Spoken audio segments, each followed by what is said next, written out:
Welcome to some new r/malicious compliance stories, where people comply to the letter but not the spirit of a request. I hope you had a great day. The first story is called Pay-Per-View. I used to work for a satellite TV company about 2 decades ago. When pay-per-view was brand new, the company released new receivers that had to be connected to a phone line to dial the server and report the purchase. But there was a glitch. It only needed to be connected during activation. The company quickly updated the software and the new receivers, but needless to say, there were still some receivers out there with this issue. Some customers likely exploited it by intentionally or inadvertently removing the phone line. But there is a limit. The card only has so much memory. There is a point at which pay-per-view will stop working. So this guy calls in, irate. He says his son wants to watch this wrestling pay-per-view and it's my fault he is missing it. We go through the troubleshooting and he is less than cordial the entire time, as if I can somehow speed this up. We come to the step to check the phone line. He tells me that it has never needed to be plugged in before. That clues me this is one of those few receivers. I tell him that in order for it to work it needs to be plugged in, and I start to caution him that any prior unreported pay-per-view is going to be billed. But he cuts me off, just screaming for me to somehow make it work. Yes sir, let's do a system reboot and let it dial out. There were nearly $1,000 of unreported pay-per-view charges that came through, many of the adult variety. But that wrestling pay-per-view was working when we hung up. I would have loved to be a fly on the wall when he got his billing statement. The next story is called Store Policy. 40 or so years ago, my brother and his wife went out to purchase a refrigerator. They find one they like and go to pay for it. My brother pulls out his checkbook, but is stopped by the clerk who explains that they don't accept checks unless you have a charge account with them. Why would you need to write a check if you have a charge account? My brother nicely asks for a manager. The manager repeats the same thing the clerk said and asks if he wants to open an account. My brother thinks about it for a minute and says okay. He is personally escorted to the credit department by the manager, who hovers around while he's doing the paperwork. The manager then walks him back to the appliance department and completes his purchase using his brand new account number. Once they are done, my brother looks at the receipt and asks if that was the total amount for the refrigerator. The clerk and manager, who's still there, say yes. My brother pulls out his checkbook, writes a check for the total, hands it to the clerk and says, "I've paid the balance in full, now close the account." He turns to the manager and says, "My wife and I just bought a 5-bed 4-bathhouse that needs to be completely furnished and I planned on doing that here. Please let your higher-ups know that due to their asinine policy I will never set foot in the store again." And they never did.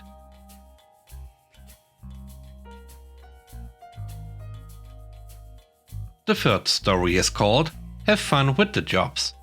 I work at a small store. My manager quit, the assistant got fired for stealing money. 2 other employees quit because of the new workload, and I'm now stuck doing all of it. So I told my district manager, I'll expect a temporary increase to $29 per hour plus overtime to account for the extra work outside my job description. The amount isn't random. It's the sum of my and my manager's wages.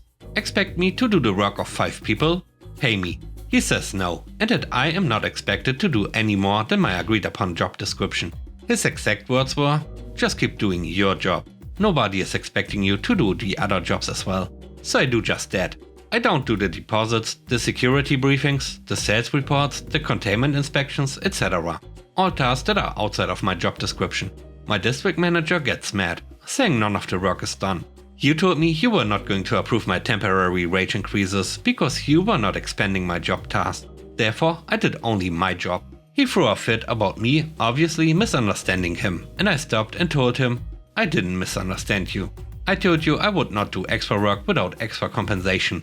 I should also mention I went from working 15 hours a week to 75. He called me lazy and greedy because I just want to make a buck. Yes, that is indeed how this whole employment thing works. You need the job done, I agree to do the job for payment. You pay me to do the job. So I quit. Have fun working the entire store by yourself without overtime, because you are an exempt employee, district manager. The last story is called Get Me a Coffee. In the early 90s, I worked for an international airline company in the IT department as desktop support. I was the first woman in IT for that company, and most companies in my country back then. The company was located at an international airport. and the company was housed in many buildings and airplane hangars spread across and around the airport. The buildings I serviced were mainly hangars meant for airplane maintenance. Every 6 weeks we would order all the IT equipment that was requested, stuff like specialized printers, computers, terminals, etc. My job was to take the equipment, set it up, and have the person responsible for said equipment to sign off on it. If it wasn't signed off for whatever reason, the equipment came back with me, would be returned to the vendor and had to be reordered by the department. Being a woman in her early 20s in a male-oriented profession and dealing mostly with airplane maintenance men, I had to deal with a lot of bad things. From snickering men having set up their computers I was supposed to service with hardcore screensavers, to men refusing to let me touch their computers and demanding I get a male colleague to do it. Most of the time I just pretended not to have seen or heard what was going on. Finish setting up their hardware, have it signed off and leave. Until that one day where I had just enough of their BS. That day I had a trolley with me stacked with a bunch of printers and one laptop. Back then, only management got a laptop, and if one was delivered, it was kind of a big deal. Remember, I'm talking about the Windows 3.11 era. I walked into the airplane hangar with my stacked cart, setting up printers throughout while a team of airplane maintenance dudes was servicing a cargo plane. The minute I walked in, there was catcalling, whistling, and "Hey baby, where are you going with all that heavy equipment?" As usual, I ignored them and just plowed on so I could get out of there. When I was done with the printers, I had to go find this manager who had ordered the laptop and send it up for him. Airplane hangars are weird places. It seems to be one giant space with some glass offices just off the side, but it does have all these nook and crannies that seem to be nothing but are actually small offices or storage spaces. It's hard to find the right place to be sometimes. So I walk up to a bunch of maintenance guys that are just about to take a break and ask them where I can find Mr. Manager Dude. One of them goes, "Hey baby, are you done with all the heavy stuff? I'd like a black coffee with sugar and my colleague here wants an espresso." To the 5 or 6 other guys, this was hilarious and they started shooting off how they wanted their coffees.